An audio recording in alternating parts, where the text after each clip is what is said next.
Welcome to the Coffee Shop's Contractor Outlook newscast. Hello and welcome to Contractor Outlook newscast from the coffee shops. My name is Heidi Ellsworth and we're here to talk about construction overall for all the contractors who are out there working every day, running businesses, building the buildings of of the world. And we really need insights. We need insights to help us make plans, to put our businesses together, to make sure that we are going on the right path. And that's what groups like the Farnsworth Group do. So I am really honored today to have Eric Voyer here from the Farnsworth Group to kind of talk to us about what they're seeing, what's happening out there, help us all planning for this crazy 2026. So Eric, welcome to Contractor Outlook newscast. Thank you so much. It's such a good introduction because things are a little bit crazy, a little bit uncertain. We just got through a lot of the trade shows in the first half of the year. I'm sure you were there looking at those. Been a ton of fun. I'm glad to be home for a minute. Me too. But I'm also super happy to be here and share what we know with all of your listeners and with you as well. I'm really excited for the conversation. So thank you. I love this kind of stuff, Eric. I kind of live on it, live and breathe it. So I'm really excited. But let's start out with an introduction. If you could introduce yourself and tell us a little bit about your history and what you do with Farnsworth. Sure. So Eric Voyer, I'm currently in Louisville, Kentucky. I'm a little bit of a nerd, home improvement guy, data guy. Like I love doing all these crazy projects by myself and having people go, "You did that?" Like that's one of my pride and joys. On the professional side, though, I don't get paid for that. On the professional side, I'm a senior consultant with the Farnsworth Group. And really all that means is that I help our customers who are manufacturers and retailers and trade associations and things like that in the building products and home improvement space. I help them answer questions. They come to us with challenges, and then it's my job to help them try and sort that out in a strategic fashion and just answer the question of how can we get more business. I spent 30 years in market research on the syndicated and custom research side. And I've been here with the Farnsworth Group for a little under a year, and it is a fantastic place to be. Oh, I love it. I love it. Well, you know what? Let's keep going on that. Let's talk a little bit about the Farnsworth Group and really your space within the building products. And kind of just tell us about the company. Yeah, so I talked about what a nerd I am, and it really converges in several ways. We are only in building products and home improvement. That's all the Farnsworth Group does. So that's why we're able to bring kind of a unique perspective, which I hope and believe that you'll hear here shortly. We really serve two kind of functions. One is the industry insight and analysis, so understanding macro trends through those conversations that we're having with all of our customers and all of our prospects and just the industry as a whole and folks like you. And that really serves to inform our primary research. That primary research is when that customer or prospect comes to us and they say, "Hey, I have this question. Can you help me answer it?" So those perspectives they afford us graciously the opportunity to work with some of the biggest names in the industry, associations, publications, manufacturers, retailers. It's really about driving profitability through brand health, market sizing. And we're talking to everybody from plumbers to drywallers, manufacturers, retailers. So yeah, it's a great place to be. I really love that because and I didn't start my career off this way, Eric, where I was so kind of enamored with the data. I was always more like a kind of a gut person, right? But in the last 10 years, I've become very much, and maybe that's just sign of the times that we have so much more data now and it's just so much more accessible. But that data is so important for us to be watching in order to determine trends and to kind of try to stay in front of some of the things, what's going on. What are some of the biggest shifts you're seeing in the building products market today? And yeah, I just want to hear, what are some of the big shifts? What are some of the big trends? So really interesting, like to me, one of the most interesting thing that's happening is on the data center side. So when we look at construction, it used to be that commercial construction was running around 80 million, 70 million, whatever the case might be. Now it's dropped somewhere around half of that. And we're seeing that data centers have replaced the loss. That's impactful in a couple of reasons. One is obviously on the environmental side, it has some environmental impacts. There's a lot of pushback in putting data centers in my backyard. That's not for me to say that's good or bad, but what I am saying is that it has a huge impact to things like copper and HVAC and concrete, electrical. So we have to build up these infrastructures, which really props up a lot of industry on the building side. So it's exciting to see that. Now, on the other side, there's a huge cost that's associated with that. So I read an article that said for every 1 million in subsidies, it creates one job. That's a massive change to like a Ford plant. I'm here in Louisville, Kentucky. We've got a Ford plant here, a GE plant. Like that's a big difference, like a major big difference. So there are some implications there in terms of like what's it doing to the overall workforce. There's a maintenance side, and then there's a operational side, and the maintenance is going to supersede because we're going to have to continue to fix that HVAC unit and manage the copper and all those different things. So that's one big thing. And the second is something that you mentioned earlier, Heidi. It's uncertainty. I mean, like so much is going on, and we are apolitical as an organization. As people, it's hard to be apolitical, but as an organization, we are apolitical. All we do is look at the trends. And what I can tell you is that when we ask trades about their confidence that they're going to get things like new business or, are you going to increase your revenue? We're seeing drops. We're seeing drops on a regular basis because people just don't know. Are we going to have tariffs? Are we not going to have tariffs? Are we going to have material shortages? I mean, now you're talking about, what is it? A 40% increase in diesel cost, like just in the past 2 weeks. And we weren't talking about that 3 weeks ago. And what are we going to be talking about a week from now? So this uncertainty, like from a change perspective, like it's very, it's tough to manage. And I'm sure you're seeing the same thing. You're hearing people say the same thing, right? Oh, yeah. It is. We're seeing it so much out there that people just don't know. But yet, and it's really interesting, Eric, because the one thing that I am seeing is I don't know how is the right way to say it or not, but uncertainty fatigue. We've all been living in this uncertainty for over, a year and a half, right? Through the elections, then the tariffs, now war, and that so I am seeing that part of it. I am seeing people almost as like a new normal. Like we still have to do business. And but yet we're going to be just a little bit slower. We're going to be a little bit more risk adverse because we just really don't know what's going to happen. But and I don't know if you're seeing that, but I feel that every day. People are tired of being uncertain. Yeah, I think you're right. And there's this begrudging acceptance of it as well. It was interesting because again, we did a lot of these trade shows as you did, and you're talking to people, how you feeling? And it's like in October and November, it's like, yeah, we think it's gonna be up like 1%, 2%. Like, we're feeling pretty decent about it, we're gonna get it on margin and not on units. Like, and now it's like in January and February, it's like, how you feeling? Well, we just think it's gonna be tough. And our contractors are telling us the same thing. I mean, I just mentioned some stats that we had. We've got labor shortage. 4 out of 10 people report challenges in finding labor. Yeah, that's not being helped by immigration either. No, no, and let's hope that we don't have this supply shortage like we did during COVID. Just whatever's on the shelf, you got to buy it. So I hope we don't have that. We're not seeing it yet. We do see a broadening of suppliers. People are willing to try new suppliers because of price and availability and, quality and things like that. But it's not as bad as it was at some point.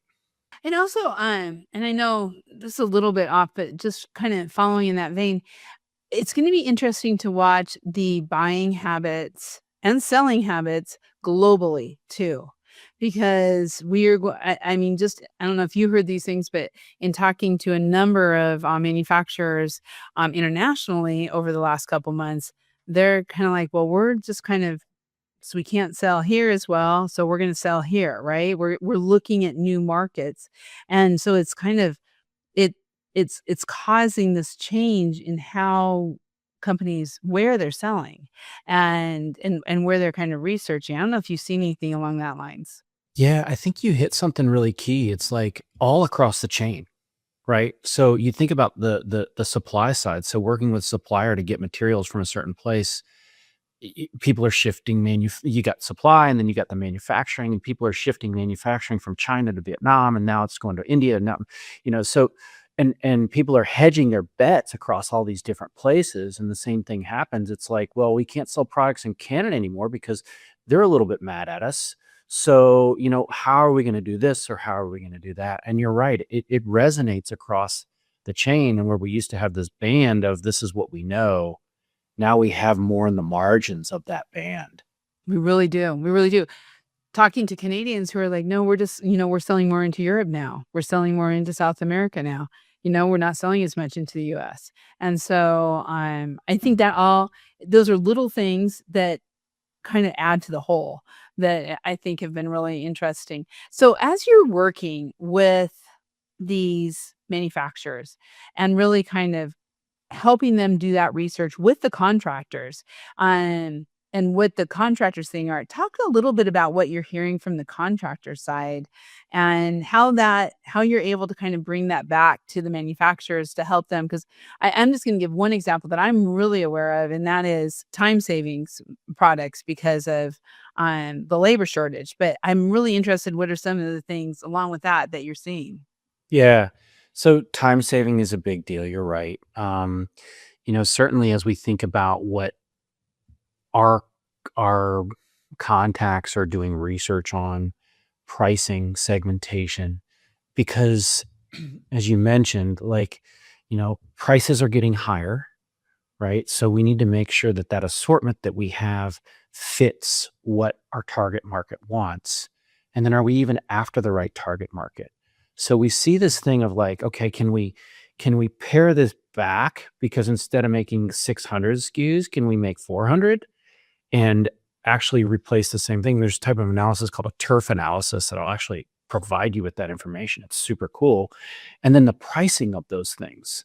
Do people want a lower price product that has almost as much features or not?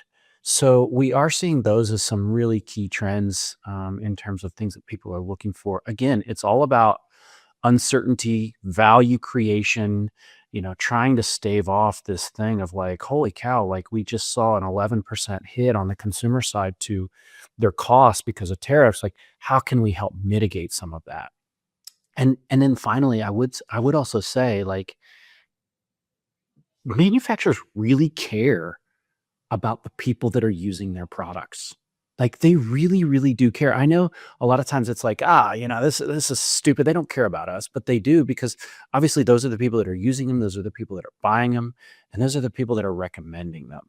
So a lot of work goes into really trying to figure out, like, what is the best fit for this group of people. Yeah, yeah. I just find it so interesting. I wanted to work with a supplier partner I respect. I wanted a partner who respected me. We needed a partner with employees who care as much as we do. We needed a partner who values relationships. I wanted a partner that would help me grow my business. We needed a partner that would help us succeed. SRS Distribution delivers more than building products. SRS delivers customer success. From that research in talking to the contractors too, because, one of the things that, as you well know, that happened back in 2021, 2022 was the material shortage. And contractors historically have been very loyal to their manufacturers, to their distributors. Well, that kind of changed everything. Everything that kind of just went out the door in 2021 because they had to get product to get their jobs done. And it kind of was on both sides, right? So how, as we're in this uncertain time, and really as you're talking to these contractors, what are some of the things you're bringing back from a marketing standpoint? Because I'm kind of interested in that how can manufacturers better market to their contractors and also help their contractors market to the end users, whether that's building owners or homeowners or whoever it may be. It seems to me like it's a lot more integrated. Yeah. So, we're seeing that one thing I'd like to remind contractors is that they're very rarely alone.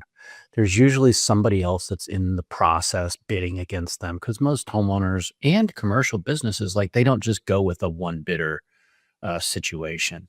And so, what that means is that somebody's typically going to be a lower price than you.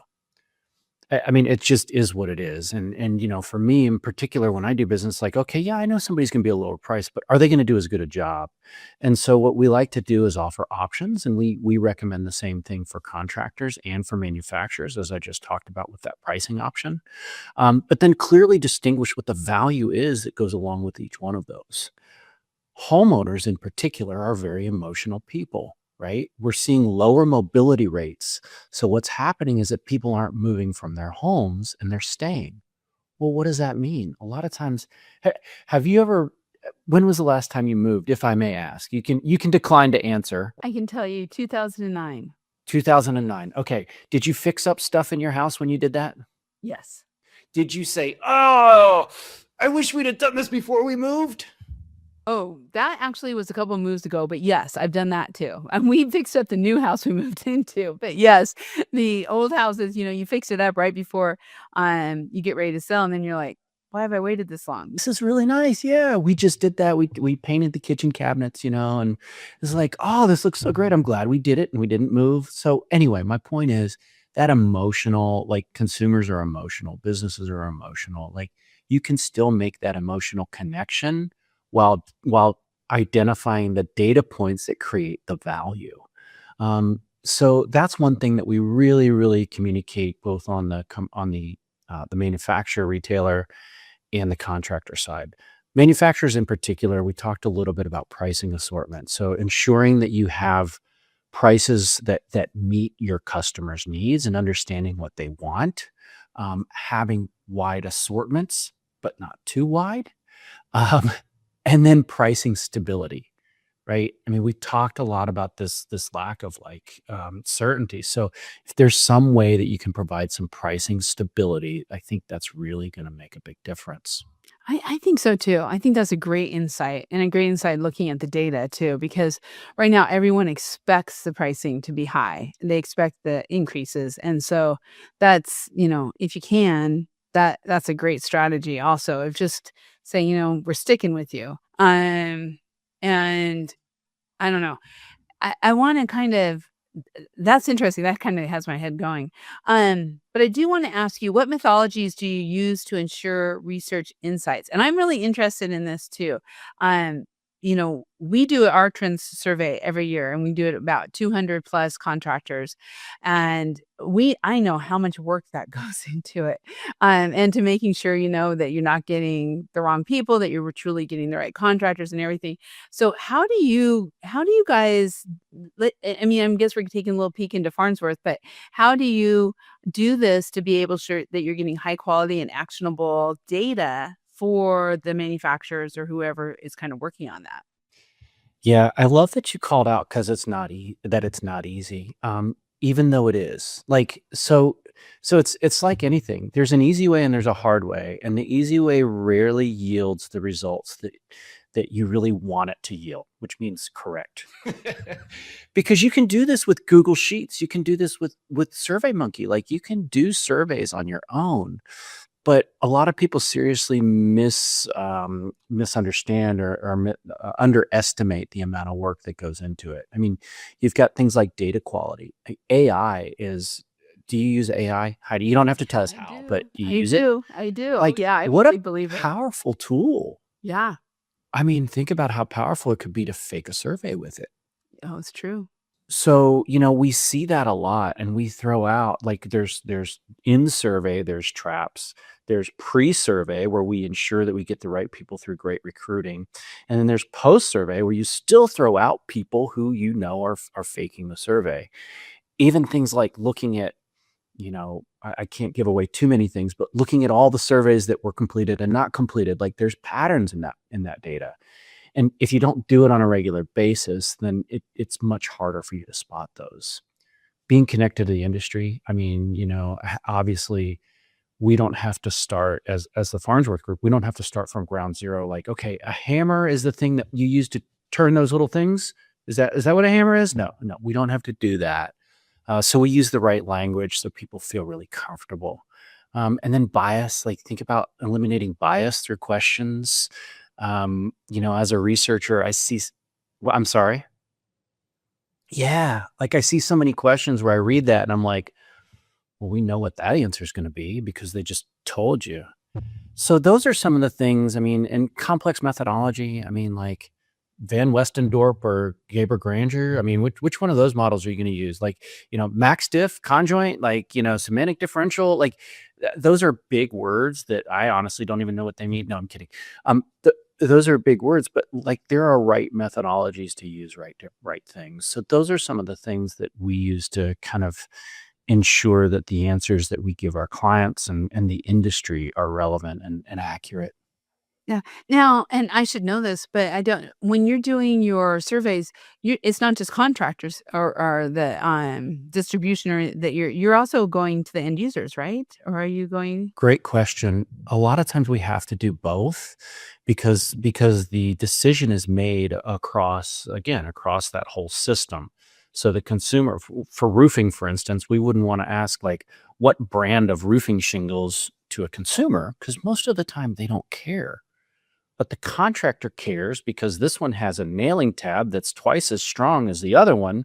And so we want to make sure that, we understand the value of that. Is it worth an extra $2? Is it worth an extra, $12 a square? Like, what's the difference? So we do but then from a homeowner standpoint, if you're talking about faucets, for instance, it's a huge difference, right?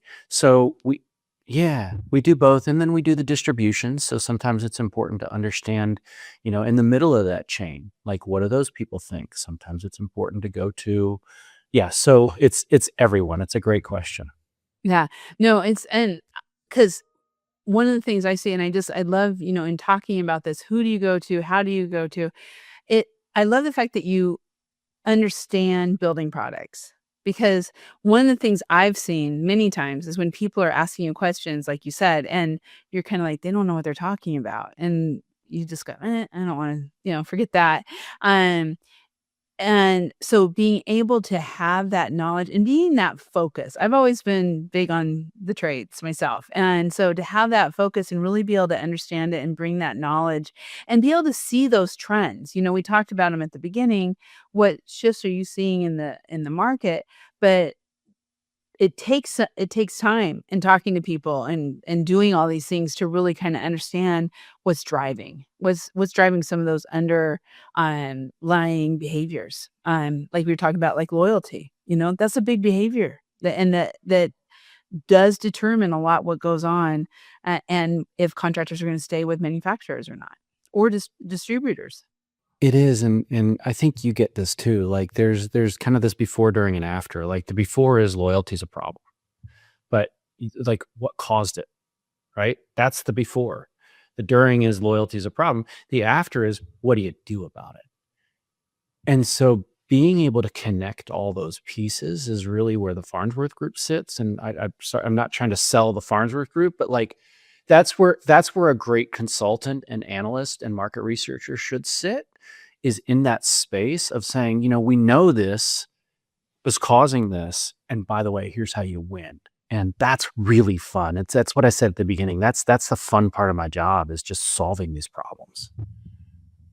Well, I want to talk a little bit too. I've worked for several manufacturers in my career, and understanding and seeing where the trends are going.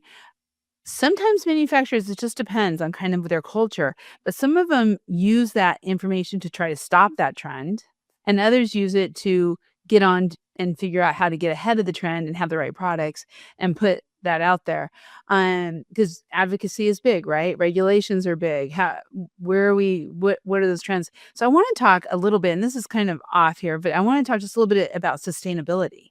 And I think sustainability is just absolutely the perfect example of, where you're doing research, you're seeing these different things that are happening around clean energy and power and energy, all of that kind of stuff. How do you see the manufacturers? And I'm really interested in the manufacturers from your point of view. How are they kind of approaching this once they get that data? And I mean, talk about volatile, right? Incentives are ending, but people still want it and they want to be off the grid. I mean, talk a little bit about what you're seeing around that. Yeah, I mean, so there's things you can change and things you can't, right? I mean, consumer sentiment you can change, but it's like turning a big ship. And sometimes it's easier to see these patterns, but there are seminal events that happen that really cause shifts in consumer behavior. There's also regulations, as you mentioned, that cause huge shifts. Great example, the removal of the EV credits. All of a sudden, the EV market drops in the toilet. Same thing with solar. Like you see solar kind of drops in the toilet. So what happens is that, that uncertainty causes people to maybe underinvest in a technology. And we all know that the first version of a technology isn't quite the best. Well, it's never the best one because you continue to grow it. But so many times you have to invest in it and try it and it's not great. And then the next iteration is a little bit better, a little bit better, a little bit better. And I feel like, from a sustainability standpoint, we have a problem. This is kind of maybe a personal podium I like to stand on. I mean, we have a problem with, warming temperatures and things along those lines.